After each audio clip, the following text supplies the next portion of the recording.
লোক আল্লাহ নবীর কাছে এসে বলল, হে আল্লাহ রাসূল, আল্লাহর কাছে এই পৃথিবীতে যত পাপ মানুষ করে কোনটা সবচেয়ে বড় পাপ? তখন রাসূল সাল্লাল্লাহু আলাইহি সাল্লাম বলেন, আল্লাহ তাআলার সাথে কাউকে শরীক করা। সবচেয়ে বড় পাপ কোনটা? সবচেয়ে বড় পাপ কোনটা? অথচ আল্লাহই তোমাকে সৃষ্টি করেছে, তুমি আল্লাহর সাথে কাউকে শরীক করছো। এরপর তিনি বলছেন, অতঃপর কি? ওই লোকটা বললো যে হে আল্লাহ রাসূল, শিরকের পরে বড় পাপটা কি?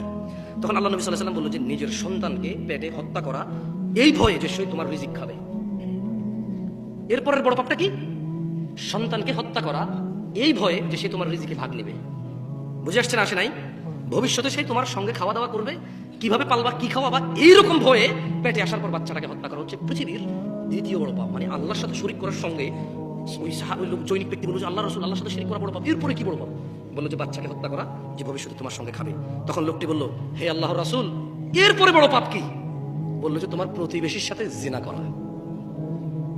আপনি বুঝছেন, শিরকের মতো বড় পাপের পাশাপাশি এই জিনা পাপ আসছে প্রতিবেশী।